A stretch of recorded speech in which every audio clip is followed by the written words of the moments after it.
그래서 오늘은 그 창세기부터 출애굽기까지 등장하고 있는 이 가나안이라는 부분에 있어서 우리가 성경에서도 그렇고 찬양에서도 그렇고 그 크리스찬들이 사실 생각해보면 늘 향하는 어떤 천국에 대한 마음, 그거를 상징적으로 표현하는 게 이 가나안 땅이라는 표현으로 많이 대변되는데요. 과연 우리가 성경상으로 읽고 있고 그리고 이렇게 관념적으로 알고 있는 가나안 땅이라는 게 정말 성경에서는 어떤 의미들로 쓰였을까? 그래서 늘 우리가 정복하고 어떻게 보면 향해서 가야 되는 곳이 가나안이다라는 어떤 표현으로 많이 생각하는데 정말 그럴까? 라는 생각을 좀 해보면서요.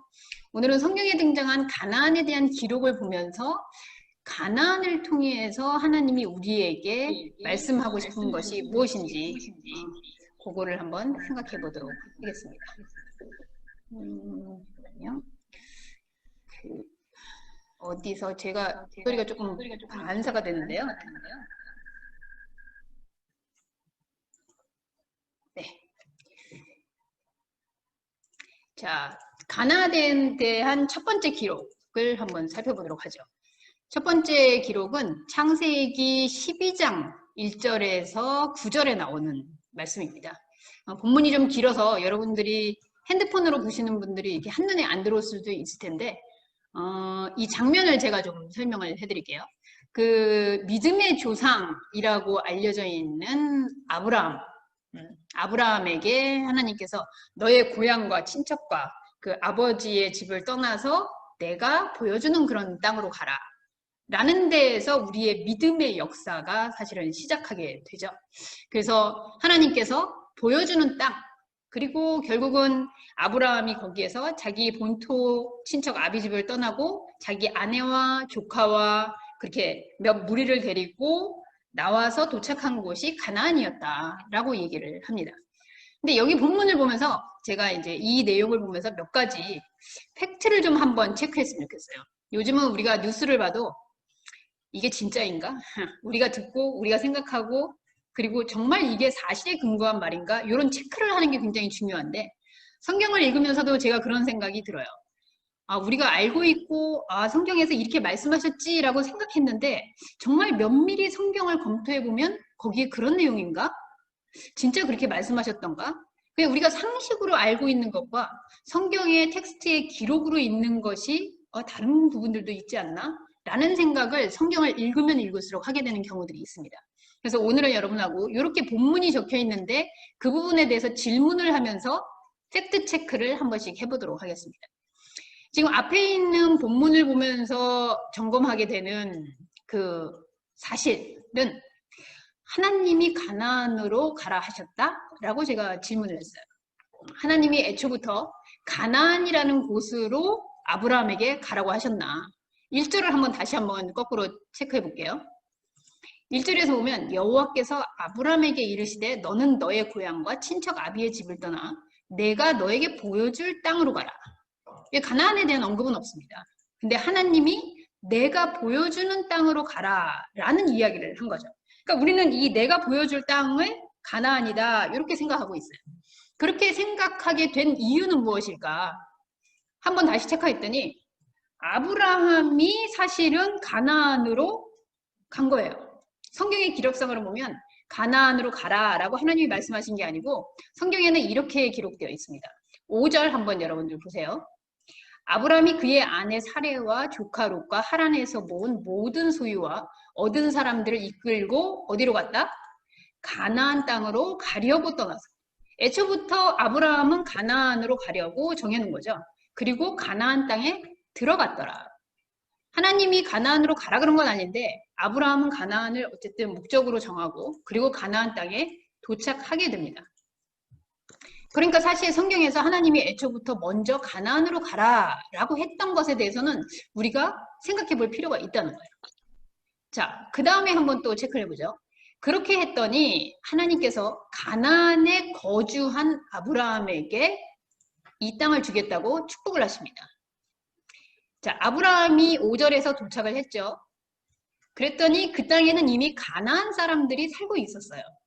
근데 7절에 보시면 여호와께서 아브라함에게 나타나 이르되 내가 이 땅을 내 자손에게 주리라 이렇게 말씀하십니다. 그랬더니 아브라함이 자기에게 나타나신 여호와께 제단을 쌓죠. 예배를 드리는 거예요. 제사를 드리게 돼요. 자, 순서를 다시 한번 짚어볼게요. 하나님은 아브라함에게 떠나라 이렇게 얘기를 하십니다. 그랬더니 아브라함이 가나안이라는 땅을 향해서 정하고 그리로 도착을 해요. 그리고 도착을 해서 거기에서 거주를 하기 시작하니까 하나님이 아 그래 너 여기 이 땅을 내가 너한테 주겠다 이렇게 말씀하시는 거죠. 자, 여기서 여러분 한번 생각해 봅시다. 만약에 여기가 지명상으로는 가나안으로 되어 있는데 만약에 아브라함이 다른 곳을 정하고 다른 곳에 갔어요. 그럼 하나님이 그 땅은 안 주시고 야 거꾸로 돌아서 가나안으로 가 이렇게 얘기하셨을까요? 지금 순서적으로 보면 아브라함이 떠났고 떠난 곳에 어딘가에 정착을 했어요. 그랬더니 하나님은 그 정착한 곳이 어디냐라고 묻지도 않고 네가 있는 이 땅을 내가 주겠다 이렇게 얘기하시는 거죠. 그렇다면 결론은 여기서 가나안이라는 뭘까? 이 본문을 생각했을 때 가나안은 여호와가 떠나라고 했고 그 말씀을 따르고 있는 상태의 아브라함. 그 말씀이 계속해서 나와 하나님과 소통이 되고 있는 그 상태. 그러면 그 장소가 어디냐 여기냐. 여러분과 제가 지금 강릉에서도 만나고 우리 강 선생님 집에서도 만나고 지금 우리 각자 다 각자의 처소에서 만나고 있잖아요. 그런데 하나님이 아트 교회 요 건물에 있는 주위원에만 복을 주겠다. 이렇게 하면 여러분들이 들고 일어나시겠죠. 그것처럼 여러분 각자가 아브라함이라고 생각했을 때 하나님은 지금 여러분이 있는 그 자리, 그곳, 거기에서 여기를 내가 너에게 주겠다. 너에게 준다는 건 하나님과 내가 함께 한다라는 약속을 주신다는 거죠. 그러니까 여호와의 말씀을 따르고 있는 상태가 사실은 가나안이라는 의미예요. 그래서 우리가 상식적으로 하나님이 처음부터 가나안이라는 지명을 정해주셨고 거기에 가서 거기에 도착했더니 그 땅을 주셨구나. 그렇게 생각하면 뭔가 오해가 생길 수 있다는 거죠. 하나님의 말씀을 따르고 있는 상태. 지금도 여러분들이 하나님과 함께하고 있는 그 자리, 거기가 바로 가나안이에요. 약속의 땅, 하나님이 함께 거하시겠다고 한 그 땅이라는 사실입니다. 자, 두 번째 본문 한번 보도록 하죠. 가나안에 대한 기록을 창세기 12장에 가면 다시 나오게 되는데요. 앞부분에서 제가 하나만 체크를 할게요. 이게 장소가 아니다라고 하는 부분에 있어서의 한 가지 더 큰 거는 이 구절에 보면 아브라함이 점점 남방으로 옮겼더라. 이 말은 뭐냐면 가나안에 도착한 다음에 계속 이동을 해요. 그리고 중간에 여러분들이 그 성경 내용을 아시는 분들은 아시겠지만 결국 애굽에까지 가게 됩니다. 그러니까 만약에 정말 가나안에 있어라 라고 얘기했다면 아브라함이 지금 잘못하게 되는 거죠. 그러니까 아브라함이 있는 그곳이 가나안이라는 사실을 사실 이 본문이 뒷받침하고 있다. 저는 그렇게 생각이 듭니다. 자, 그 다음 본문은 가나안에 대한 두 번째 기록인데요. 창세기 12장 1절에서 9절까지 보면 아브라함이 이제 떠나와서 그리고 애굽에 잠깐 갔다가 다시 돌아옵니다. 그래서 여기에서 하나님하고 다시 소통을 시작하죠. 근데 아브라함이 두 번 질문을 해요. 여호와여 나한테 뭐 줄 겁니까? 근데 사실 이전에 한번 하나님께서 약속하셨거든요. 내가 너한테 자녀 줄 거다. 그리고 너에게 이 땅을 줄 거다. 이렇게 약속하셨었는데 아브라함이 이거를 다시 확인하는 질문을 드려요. 그래서 나한테 뭐 줄 겁니까? 그랬더니 자녀를 주겠다. 그리고 이 땅을 내가 소유로 받는 걸 뭘로 증거할 겁니까? 뭐 계약서라도 쓸 겁니까? 이러면서 물어보는 거죠. 자, 이런 본문이 여기 나오고 그 내용에 보면 거기에 따라서 아브라함이 다시 하나님께 제사를 드리는 그런 모습이 등장하고요. 하나님이 다시 가나안에 대한 언약을 주는 그런 사건으로 창세기 12장에 전개되고 있습니다. 자, 여기서도 제가 네. 15장입니까? 12장이 아니고? 죄송합니다. 네, 우리 은경전 선생님이 수정해 주셨어요. 제가 15장인데 12장이라고 썼대요. 여러분 15장이에요. 자, 여기서도 팩트 체크 한번 하고 가볼게요. 두 차례에 걸쳐서 이 아브라함이 하나님한테 확인을 합니다. 뭘 확인하느냐? 자녀, 나한테 이렇게 옮겨와서 떠나왔어요. 하나님, 나한테 뭐 줄 겁니까? 그리고 두 번째는 이 땅 주신다고 했는데 이 땅 주는 거에 대해서 어떻게 확증하실 겁니까? 하고 두 가지를 묻는 거죠. 다분히 그런데 여기에서 사실 하나님의 이 동문서답 같은 대답을 듣고 보면 지금 아브라함은 뭘 구하고 있구나. 그런데 하나님은 어떤 대답을 하고 있구나. 라는 이 차이를 우리가 느낄 수 있어요. 한번 살펴볼게요. 자, 1차로 물은 것에 대해서 2절에 여기 보면 창세기 여기 2절에 보면 여호와여 무엇을 내게 주시려니까 나는 자식이 없습니다. 그래서 나의 상속자를 이 다메섹 사람 엘리에셀은 시종이에요. 아주 신임하고 있는 자기의 수하입니다. 얘를 그냥 내가 입양한 것처럼 자녀로 삼고 이 축복을 해줘야 되겠습니다. 이렇게 얘기를 했더니 사실은 제가 볼 때는 아브라함이 정말 그러고 싶은 마음이라기보다는 하나님한테 좀 불만소리를 하는 게 아닌가. 자녀 준다 그랬는데 아직까지 소식도 없고 나 이제 100세 다 돼가는데 뭐지? 이랬더니 잘 알고 있는 이 말씀을 해주시는 거죠. 5절에 가면 아브라함을 이끌고 밖으로 나아가 이르시되 하늘을 우러러 무별을 셀 수 있나 보라. 또 그에게 이르시되 내 자손이 이와 같으리라. 여러분 이 얘기 잘 아시죠? 하나님 저 자녀 언제 주실 거예요? 그럼 뭐 제가 자녀가 어디 있습니까? 이랬더니 데리고 나가서 하늘의 별을 보게 하면서 야, 네 자녀가 저만큼 될 거야. 바다에 이 모래 데려나가서 모래사장에 데려나가서 야, 네 자녀가 저만큼 될 거야.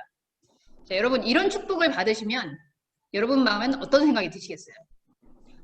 내가 정말 저렇게 하늘에 많은 별들의 자녀를 갖겠구나.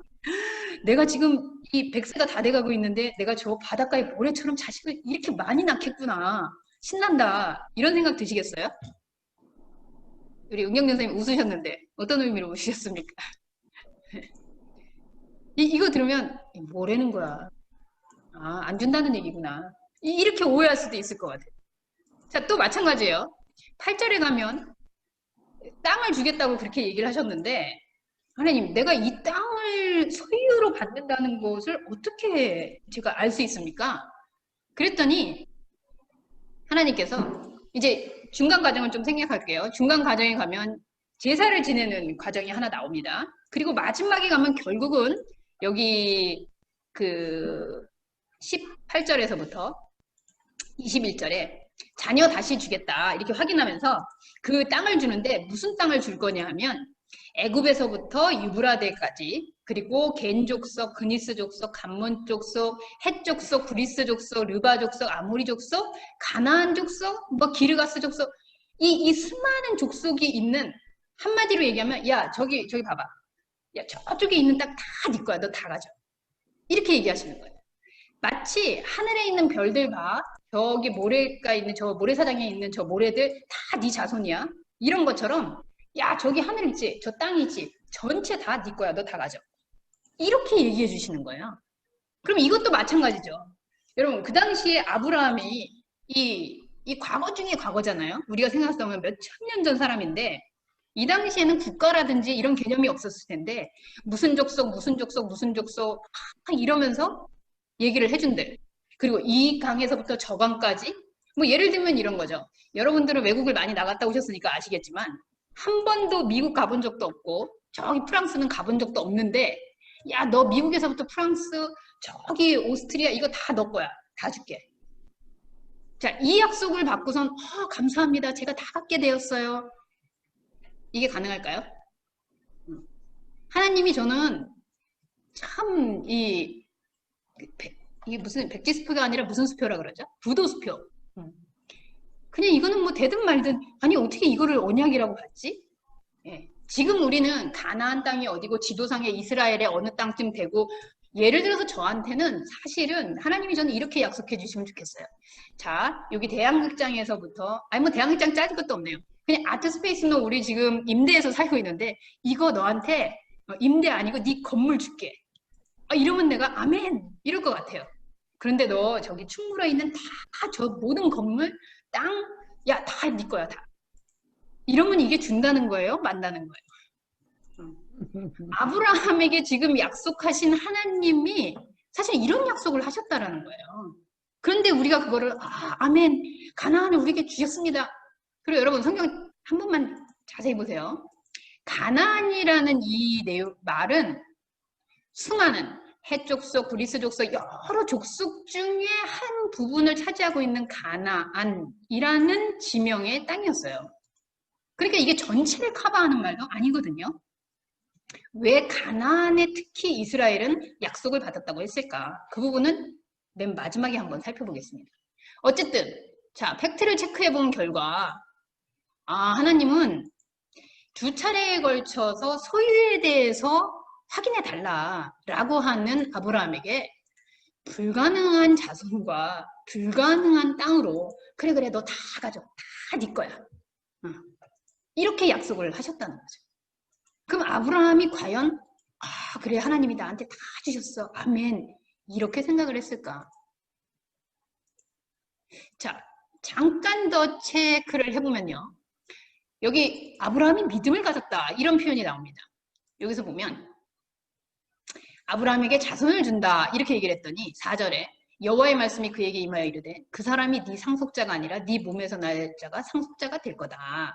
그리고선 5절에 가서 하늘 이렇게 보여주면서 다 네 자손이야 이랬더니 6절에 아브라함이 여호와를 믿으니 여호와께서 이를 그의 의로 여기셨다. 이랬더니 자 그럼 여기서 아브라함은 뭘 믿은 걸까요? 어떤 걸 믿은 걸까요? 정말 내가 저렇게 뭇별처럼 많은 자손이 생긴다. 이거를 믿게 됐을까요? 그런 부분을 믿은 건 아니겠죠. 왜냐면 뭇별처럼 자기 개인적으로 그러면 이제 사람들이 얘기를 해요. 결국은 나중에 이스라엘 백성이 그렇게 많아지지 않았냐. 근데 여러분 이스라엘 백성이 하늘에 있는 별만큼은 아니라고 저는 생각합니다. 그럼 그 일부가 성취된 것이냐. 자, 자손을 믿었다. 그런데 재밌게도요. 요 다음 장에 바로 가면은요. 아브라함이 이렇게 믿었다라고 했을 때 진짜로 그게 믿음이라고 현실의 믿음이라고 한다면 요 다음 장에 가서 바로 자기의 시녀인 하가를 통해서 이스마엘을 얻는 사건이 등장합니다. 만약에 하나님이 주시는 자식을 믿었더라면 사실 이런 사건이 날 수 있을까라는 생각이 드는 거죠. 자, 그렇게 하면서 하나님이 아까 제가 생략한 그 사이에 땅에 대한 저 이 땅 소유 어떻게 증명해 주실래요? 이 계약서에 도장 찍어주세요. 이렇게 요청을 했더니 제사를 지내는 장면이 나와요. 근데 그 제사가 어떤 제사냐면 뭐 다양한 이 고기들 소고기, 뭐 양고기 뭐 이런 거 이렇게 갖다 놓고 다 잘라 놓고 하나님한테 하나님 저 이제 제사 드립니다. 하나님이 은혜를 주시고 여기다가 사인해 주세요. 라고 아브라함이 기다려요. 근데 해가 지도록 아무 일도 안 일어나요. 그러니까 아브라함이 막 좁니다. 예. 막 우리도 기도하다고 하나님 주세요 하는데 그러다가 뭐 안 되면 좋을 수도 있고 이렇잖아요. 아브라함이 그렇고 있어요. 그래서 해가 질 때에 아브라함이 참이 들어요. 마치 처음에 아담이 만들어져서 잠든 사이에 하와를 만들어냈던 사건처럼 아브라함이 깊이 잠이 들어요. 근데 그 사건을 2번씩이나 얘기합니다. 그렇게 해가 져서 아브라함이 자기에 대한 상상력, 자기가 기대하고 있는 거, 하나님에게 요구했던 이게 다 가라앉는 시간. 그게 바로 해가 지는 시간이죠. 그렇게 해가 지니까 17절에 보면 그때에 쪼갠 고기 사이로 횃불이 지나가요. 하나님이 임하셨다는 상징을 그렇게 표현하시는데요. 그런데 거기에 있는 이야기가 조금 애매한데요. 이 부분입니다. 여러분 말씀을 한번 봐주세요. 13절에 보면 여호와께서 아브라함에게 이르시되 너는 반드시 알라 네 자손이 이방에서 객이 되어서 그들을 섬기겠고 그들은 400년 동안 네 자손을 괴롭히리라. 자 여러분 땅 주세요 이러고 요청했더니 제사 지내고 계약서 써주세요 이랬더니 자 이제 네 자손들 거기 남의 땅에 가가지고 노예될 거고 완전 개고생하다가 그것도 400년이나 있다가 돌아오게 될 거. 그렇게 될 거야. 자, 여러분 이거 축복 맞습니까? 예. 네, 강 선생님 이런 축복 어떻게 아멘 하시겠어요? 네, 어이없는 거죠. 아니 무슨 하나님이 이렇게 못됐어요. 아, 그럼 차라리 그냥 야, 땅 못 주겠다. 그거는 내가 원하는 게 아니야. 이렇게 얘기하시면 되지. 저주를 해도 이런 저주가 어딨습니까? 예, 약속은 아까 분명히 네 자손들 하늘의 별처럼 주리라 해놓고 그 별처럼 준 자식들 다 이방에 가서 완전 노예살이 하다가 고생하다가 400년 넘으면 일로 올 거다. 이런 얘기를 하시는 거예요. 자, 이렇게 앞뒤가 안 맞는 얘기를 보면서 우리는 아, 무조건 가나안 땅 주시니까 감사해. 이렇게 얘기할 수 없다는 거죠. 그럼 이렇게 앞뒤가 안 맞는 하나님과 아브라함의 실갱이 속에서 과연 가나안은 도대체 무슨 의미일까? 그 생각을 하게 되는 거죠. 자, 결론을 얘기한다면 이 성경의 본문 가운데에서 지금 얘기를 하시는 건 가나안은 아브라함이 요구했던 이 현상 소유의 차원이 아니라는 거예요. 만약에 현상 소유라고 한다면 하늘의 별만큼 자식이 있을 수도 없고요. 그리고 아브라함이 가보지도 않은, 뭐 얼마나 그 당시에 여행을 했는지 모르겠지만 뭐 이쪽 애굽에 있는 강부터 저기 끝에 있는 강까지 그리고 이 나라 저 나라 미국 프랑스 유럽 다 해서 너 죽게 했을 때 아 좋다 이 개념도 없을 거고요. 그러니까 결국은 하나님이 소유에 대한 현상의 소유로 질문하는 아브라함에게 이거는 현상의 차원이 아니다. 내가 얘기하는 자손, 내가 얘기하는 땅은 그런 차원에 있는 이야기가 아니다. 라는 거를 말씀하신 과정으로 봐야 된다는 거죠. 여러분 이해가 되십니까? 네. 그래서 두 번째 본문에서 또 나왔고요. 자, 세 번째 한번 더 볼게요. 가나안에 대한 기록 세 번째 출애굽기 6장에서 등장합니다. 이거 보시면 여러분들 잘 아실 거예요. 모세에게 등장하는 거예요. 모세에게 일어나서 모세에게 근데 무슨 말씀하시냐면 좀 전에 여러분들이 첫 번째, 두 번째 얘기했던 아브라함에게 약속했던 그 얘기를 다시 상기시켜주는 내용입니다. 그래서 내가 가나안 땅 주기로 약속했었다. 그리고 나는 너희의 하나님이다. 그리고 아까 얘기했잖아요. 너희 자손들이 그렇게 고생하다가 다시 돌아올 거야. 라고 했던 것처럼 이제 애굽에서 고생하고 있는 너희들 내가 끌어내서 이제 내가 가나안으로 다시 인도해 줄 거다. 라는 내용이 등장합니다. 이제 이런 내용을 보면서 사실 우리는 거 봐라 하나님께서 그렇게 가서 가나안 400년 동안 애굽에 가서 고생하다가 다시 돌려오고 예, 맞아요. 어떻게 보면은 현상적으로 이 내용을 맞춰보면 진짜로 하나님이 예언한 대로 됐네. 예, 예언한 게 맞다고 칩시다. 근데 저는 한 가지를 더 묻는 거죠. 아니, 근데 왜 하나님은 그냥 줘도 되는 땅을 이렇게 고생시키면서 그럼 이제 거기에 하나님의 의도에서 우리가 막 해석을 하죠. 그냥 주면 귀한 줄 모르니까 아, 하나님은 뭐 이런 부분에 있어서 연단을 시켜서 더 좋은 거를 주시려고 여러분 정말 그렇습니까? 아니, 자식에게 부모가 주더라도 사실은 그냥 있는 걸 있는 대로 주면 되지. 아, 자식한테 줄 때 얘 한 10년쯤 고생시키다가 막 이렇게 하다가 그러니까 현상으로 우리도 훈련시키고 해야 더 귀한 걸 안다라는 이런 논리로 인해서 하나님도 그런 분이시다라는 전제를 가지고 자꾸 어렵게 생각을 하는 거죠. 그러니까 만약에 그런 하나님이라면 우리는 어떻게 해야 될까요? 잘 보여야 되는 거죠. 하나님이 나한테 이렇게 어려움 주지 않고 그리고 어려움 당하면 또 어떻게 될까요? 아, 내가 뭔가 하나님한테 잘못해가지고 이렇게 하나님이 어려움 주신 다음에 나보고 이거 알라는 거구나. 그리고 아브라함도 우리가 생각하겠죠. 아브라함이 뭔가 말을 잘못했었구나. 하나님 마음에 안 들었었구나. 그런데 그런 이야기가 아니라는 거죠.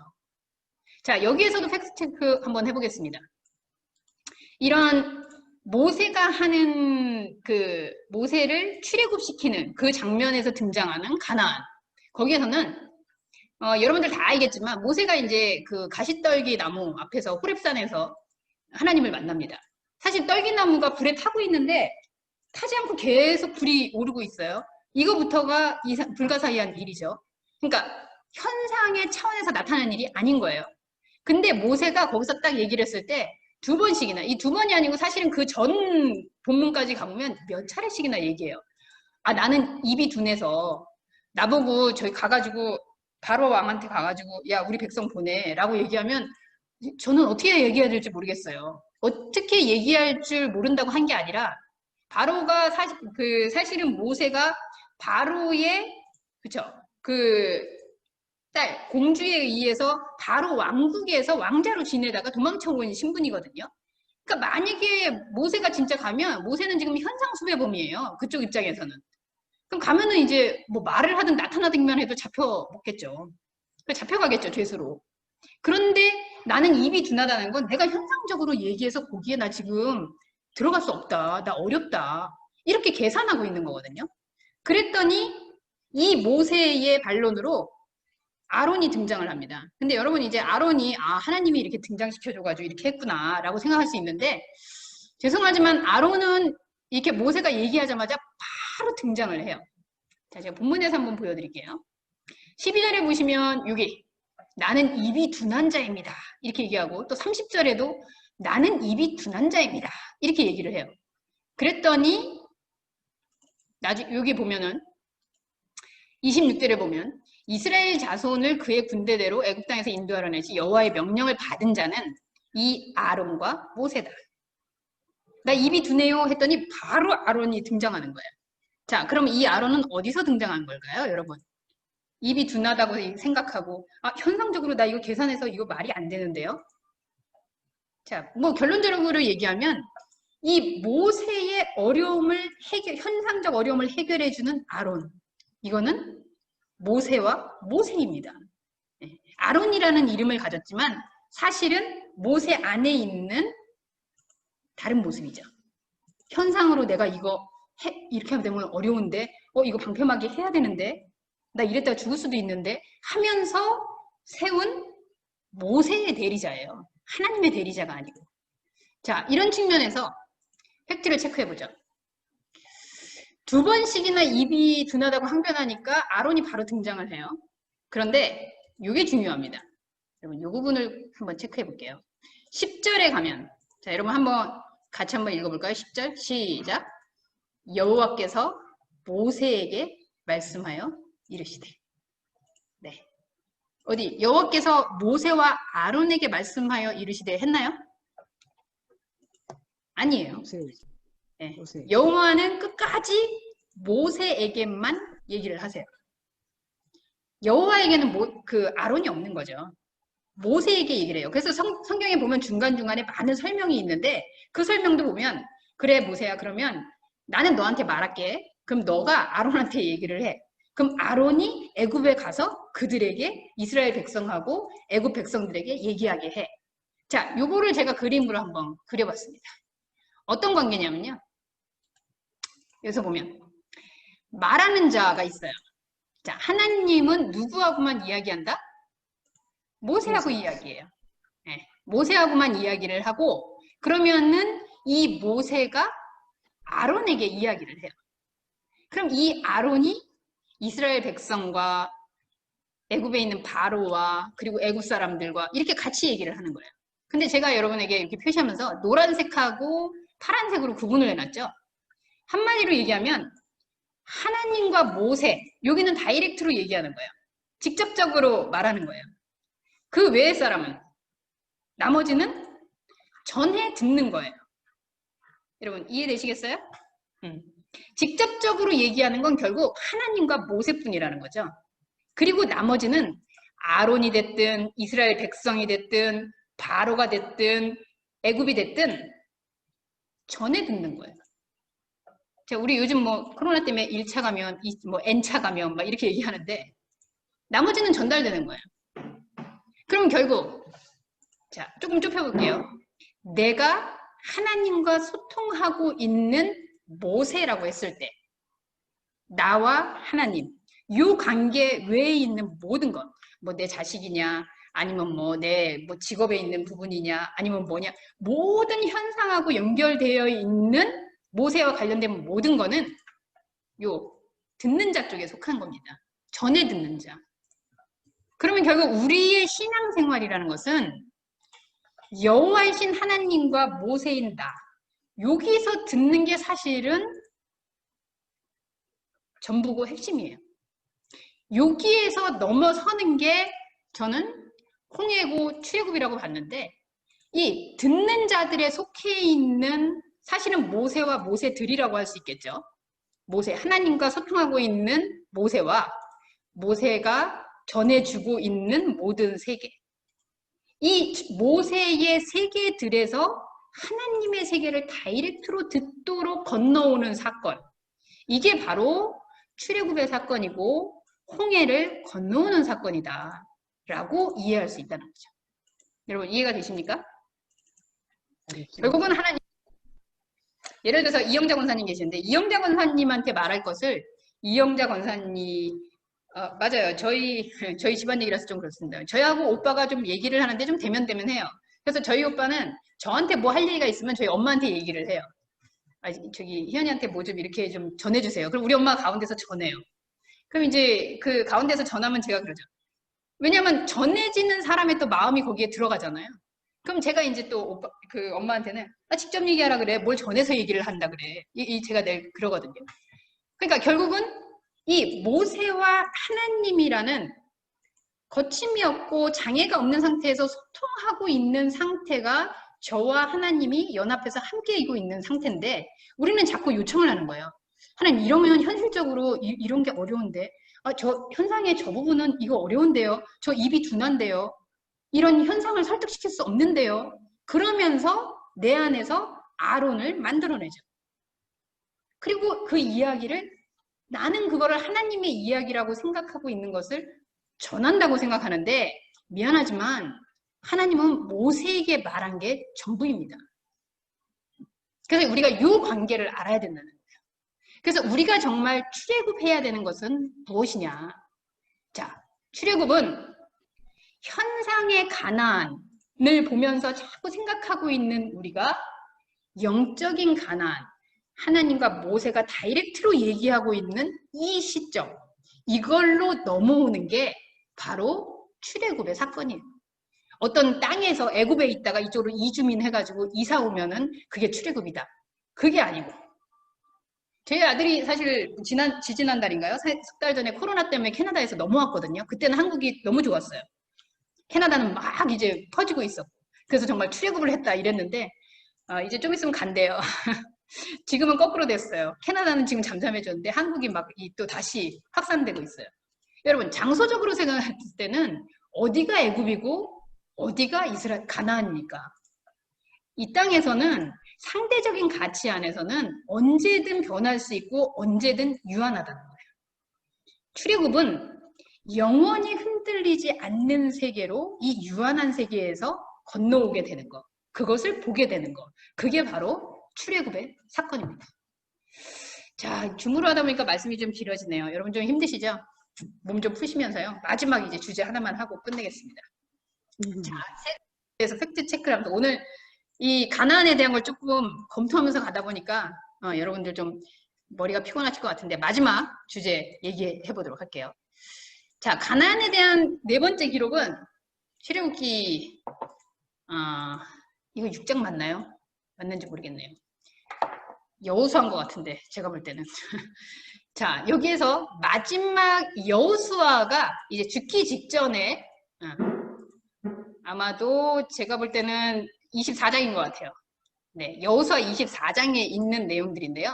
거기서 여러분 아시겠지만 여호수아는 모세 이후에 모세의 길을 이어받아서 가나안 정복 싸움을 벌여서 결국 가나안을 차지하게 되는데 1등 공신을 하는 그런 리더입니다. 자, 그런데 이 사람이 맨 마지막에 이제 죽을 때가 됐어요. 가나안 정복 다 했어요.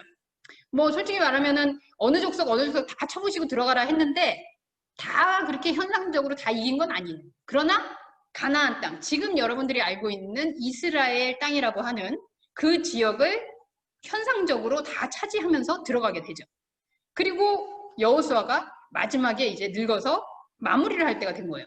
근데 이 마무리할 때, 제 설교 들으면서 지난번에 그 모세 이야기 들으셨던 분은 알겠지만 모세는 마지막에 이스라엘 백성으로부터 소위 말하면 속된 말로 왕따를 당합니다.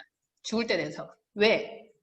가나안은 바로 그거거든요. 앞에서 우리가 발견했다. 아, 가나안은 장소를 이동해서 가는 게 아니었구나.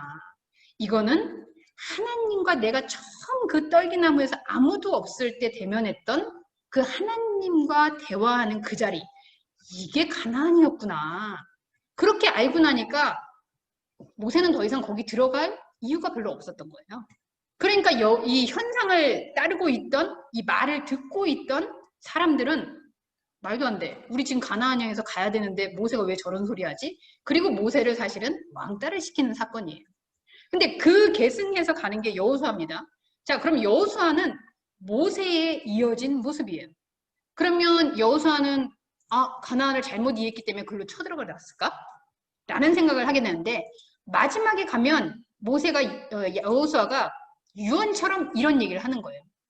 자, 너희가 알지? 하나님이 이렇게 해서 우리를 다 건져내셨고 이렇게 해서 가나안 족속과 모아 다 주셔서 우리가 여기에 왔다. 그런데 자, 여기에서 여호수아가 주장하는 게 뭐냐? 체크해보죠. 가나안 정복을 다 마치고 제가 협박하는 여호수아 이렇게 얘기를 했어요. 아까 하나님이 엉뚱한 축복이 아닌 저주를 내린 것처럼 여호수아도 백성들에게 이렇게 얘기를 합니다. 너네 가나안에 지금 들어왔지. 근데 나와 내 집은 하나님을 난 끝까지 섬길 거야. 그런데 하나님이 만약에 이렇게 안 섬기잖아? 그러면 소급해서 너희가 잘못한 걸 다 심판할 거야. 이러면서 겁박을 해요. 그러면서 지금이라도 그래 하나님 안 따를 사람 있으면 빠져. 이러면서 편가르기를 합니다. 아니 여러분 가나안에 지금 들어와 있다라는 거는 이미 하나님을 생각하고 이 땅에 들어왔다는 거잖아요. 이 백성 중에 뭐 내용을 보면 우상을 섬기고 하나님 뭐 섬기지 말아야지 이런 사람이 별로 없어요. 그런데 지금 마지막 유언처럼 하면서 모세하고 거의 똑같은 얘기하는 건데 하나님 이외에 다른 신을 섬기지 말아라. 이 얘기를 똑같이 남깁니다. 사실은 이거는 모세의 재현이죠. 그러면 이 전쟁을 하고 있었던 여호수아, 이 여호수아도 결국은 가나안 땅은 우리가 이렇게 전쟁을 해서 차지하는 그런 땅이 아니었구나 라는 부분을 보여주는 과정에 있는 우리 안에 모세라는 거예요. 그러면 결론적으로 얘기해 봅니다. 마지막 내용이 좀 의미심장한데요. 여호수아 24장의 31절 우리 같이 한번 읽어볼게요. 시작. 이스라엘이 여호수아가 사는 날 동안과 여호수아 뒤에 생존한 장로들 곧 여호와께서 이스라엘을 위하여 행하신 모든 일을 아는 자들이 사는 날 동안 여호와를 섬겼더라. 자, 이거 무슨 말이냐면요. 예, 우리 이영장 선생님 자꾸 보여서 제가 어쩔 수 없이 자꾸 예를 들어요. 제가 엄마가 얼굴이 보이는 동안에 저희 엄마가 서울에 있는 동안은 엄마 고마워요 이러다가 엄마가 강원도만 가면 제가 딴짓하는 거예요. 예. 이제 이 이후에 4사기 시대가 되는데 엄마 눈앞에 있을 때는 그리고 또 뭐 엄마를 아는 사람들이 있을 때는 네 좋아요 이러는데 엄마가 싹 사라지는 순간에 제가 무슨 엄마는 무슨 엄마야 내가 최고지 이렇게 되는 거나 마찬가지의 일이 벌어졌다는 거예요. 여호수아가 예언한 게 맞죠. 여호수아가 왜 이렇게 노심초사 너네 하나님 섬겨야 돼. 하나님만 봐야 돼. 이렇게 계속 강조한 이유는 아니나 다를까 여호수아가 죽고 나니까 그리고 이 여호수아와 함께 있는 여호수아와 여호수아들이 있는 동안에는 사실 이스라엘 백성들이 그래 우리 하나님 섬기지 라고 했지만 그들이 사라지는 순간 그 말은 뭐냐 하나님께 다이렉트로 말씀을 듣고 있는 그게 없어지는 순간 다시 현상의 세계에 그냥 녹아들었다는 얘기죠. 여호수아와 모세와 아브라함과 이런 믿음의 조상들은 우리 안에서 이 우리가 현상에 녹아들어서 갈 수 있는 이 부분을 계속 일깨워주는 역할을 하고 있는 영적 중심이에요. 자, 가나안 입성은 전쟁의 역사가 아닌 신앙, 결국 하나님과 소통하면서 하나님과 연합한다는 게 무엇인가를 알아가는 역사입니다.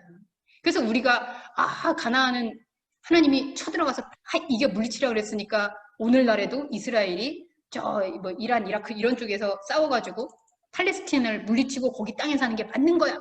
이런 현실적인 얘기를 하자고 성경이 얘기를 하고 있는 거 아니라는 거죠. 다른 차원이라는 거죠. 결론으로 정리해 보겠습니다. 여호와의 말씀을 따르고 있는 상태가 바로 가나안이다. 하나님의 말씀이 지금 여러분에게 하나님의 말씀이 흐르고 있잖아요. 이게 지금 가나안의 상태라는 거예요. 가나안은 현상 소유로 우리가 뭐냐? 그럼 이제 꼭 이렇게 물어보시죠. 그럼 현상 소유는 안 주신다는 겁니까? 글쎄요. 아니 저는 뭐 하나님한테 받은 게 많아서 안 준다고 할 수는 없을 것 같아요. 그런데 하나님의 우리와의 관심은 현상 소유의 차원에 대한 부분들이 아니라는 거죠. 아마 우리가 아까 아브라함께서 배운 것처럼 현상 소유로 물으면 하나님은 영적 차원의 영원한 세계의 소유를 말씀하실 거예요. 우리에겐 불가능해 보이죠. 자, 출애굽은 현상 가나안에서 영적인 가나안으로의 이동이다. 가나안 입성은 전쟁 역사가 아닌 신앙의 역사였다. 자, 이렇게 해서 전체적으로 조망을 해볼 때 가나안이라는 땅이 도대체 무슨 뜻이 있을까 찾아봤더니 낫다, 억압, 뭐 눌린 이런 뜻이 있어요. 그리고 조금 좋은 표현으로 하면 겸손이라는 뜻이 이 가나안이라는 용어에 들어있습니다. 자, 그러면 이 낫다, 억압된다. 자, 내가 나는 높은 곳에 있는 줄 알았는데 아니었구나. 나는 자유롭게 내가 막 한다고 했는데 내가 지금 현상적인 것에 매여 있고 억압당해 있는 상태였구나. 이거를 알게 되는 상태가 그거로부터 영적 세계를 보는 해방의 상태가 되는 거죠. 그래서 우리가 늘 얘기한 것처럼 구원과 죄가 맞물려 있고 십자가와 부활이 동시에 일어나는 것처럼 이 가나안이라는 땅은 내가 현상에서 이게 현상, 유한한 것이구나를 알게 되는 순간 하나님의 세계의 차원을 발견하게 되는. 그래서 크로노스에서 카이로스의 차원 이동, 요 상태를 가나안에 입성한 상태라고 보는 겁니다. 어떤 면에서 하나님이 우리에게 가나안 땅을 좀 땅으로 지정해주고, 자, 이 가나안 땅에 대한 게 나올 때마다 한국교회에서 가장 많이 부르는 찬송이 있어요. 여러분 혹시 무슨 찬송인지 아십니까? 퀴즈. 이 땅에 대한 이야기가 나올 때마다 가장 많이 부르는 찬송. 네, 뭐 여호수아 본바다, 이 땅으로 갑시다. 뭐 이 찬양 있잖아요. 네, 허락하신 새 땅이라는 그런 찬양이 있죠. 자, 제가 팩트를 이왕 체크하는 김에 찬송도 한 번만 체크할게요. 이 찬양 우리 부르기 전에 제가 영문 가사를 좀 한번 찾아봤어요. 네, 제가 참 집요하죠, 여러분.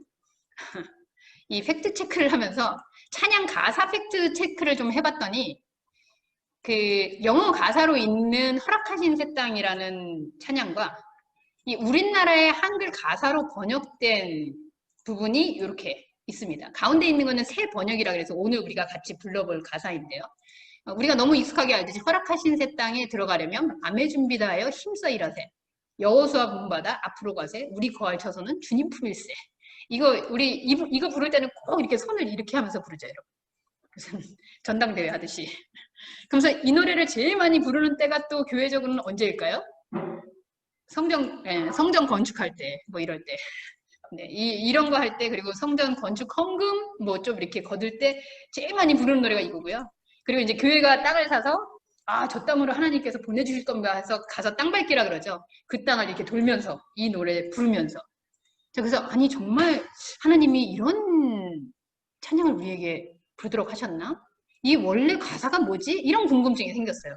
왜냐하면 오늘 우리가 앞에서 체크를 해본 결과 하나님의 땅은 그런 하나님의 땅이 아닌데 여기서는 이렇게 힘써 일하고 그리고 여호수아 본받아서 쳐들어가고 막 이렇게 군가를 부르듯이 가야 되는 이게 정말 맞는 건가? 했더니 영어를 뭐 이미 잘 하시는 분들은 이 원어 해석이 쫙 이렇게 되실 것 같아요. 네. 이 내용은 아까 여호수아가 마지막에 유언을 하듯이 나와 내 집은 여호와를 섬길 거다. 그리고 가나안이 무엇이냐? 가나안 땅이 아니고 하나님을 모시고 있는 하나님과 소통하고 있는 이 나와 내 집, 내 현상. 이게 바로 가나안 땅이다. 라고 고백했던 가사를 그대로 성경 구절을 옮겨 놓았더라고요. 영문 가사는. 근데 우리나라로 번역되면서 이게 노동요가 됐어요. 열심히 힘써 일어서 가나안으로 정복해서 들어가야 된다. 마치 청약부금 붓고 그리고 이게 분양가 쌀 때 들어가서 차지해서 우리가 다 소유해야 된다. 이게 너무 거리가 먼 거죠. 그랬더니 어떤 목사님께서 정말 훌륭하게도 이거를 다시 의역해서 이렇게 가사를 바꿔놓으셨어요. 그게 새 번역인데요. 대략 이런 내용입니다. 번역을 했더니 가나안 땅 지경에 진을 쳤다. 인도자로 모실 줄을 이제 정해라.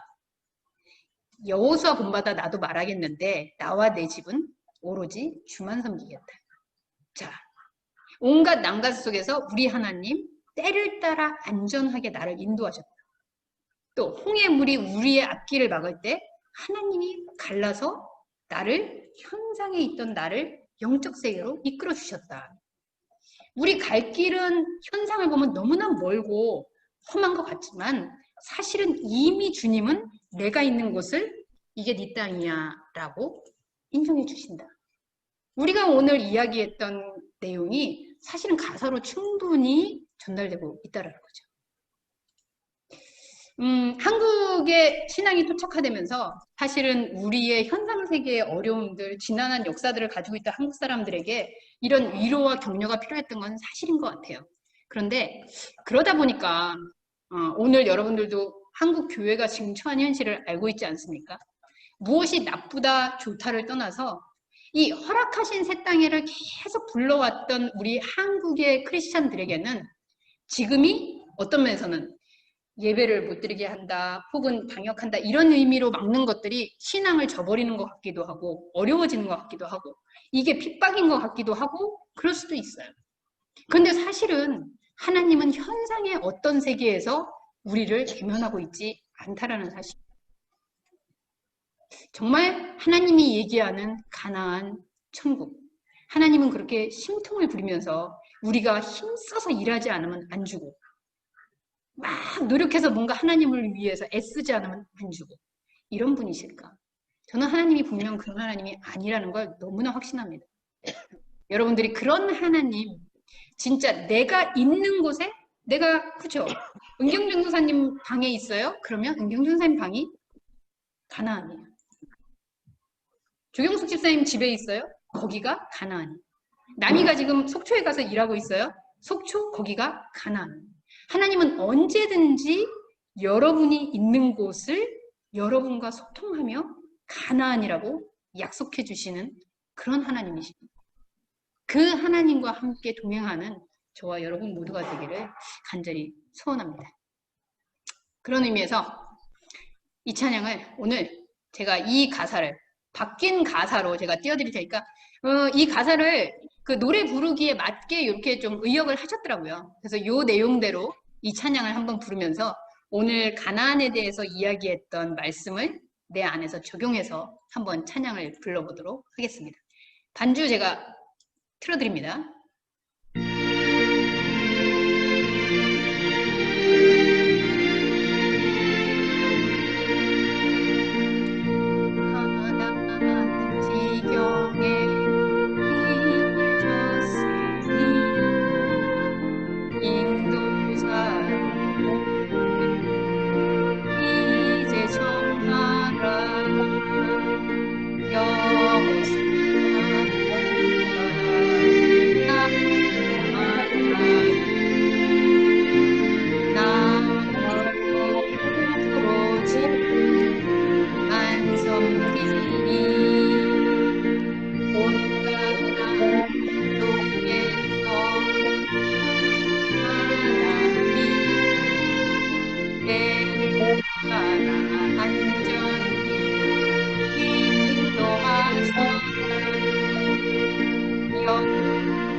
우리 영주가 손을 들었는데 왜 들었을까요?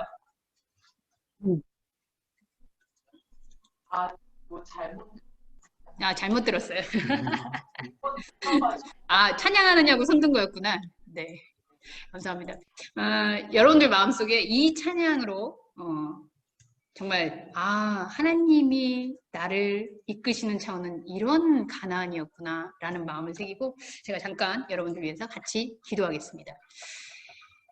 하나님, 우리가 하나님을 참 알면 알았다고, 또 어떤 면에 있어서는 교회도 참 오랫동안 다녔다고, 혹은 짧게 알았더라도 하나님은 이런 분이시구나 라고 들은 것들도 참 적지 않은데, 말씀을 다시 되새기고 파헤쳐보고 그 세계로 들어가 보면 정말 사람 속을 모르듯 하나님의 이 오묘한 속을 하나님은 알려주심에도 불구하고 우리가 가리고 있었구나라는 생각을 하게 됩니다.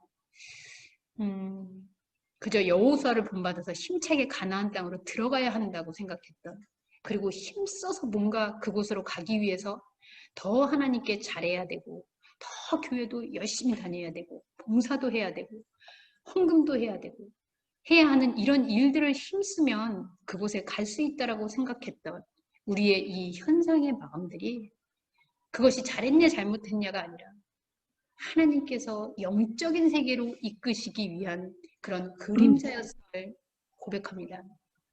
이제 그 그림자를 쫓아서가 아닌 밝히 보이는 하나님의 세계 속에서 내가 하나님을 쫓아간 것이 아니라 하나님은 언제나 내가 있는 곳에 와 계심을, 그 가나안을 사는 저희들이 되게 하여 주옵소서.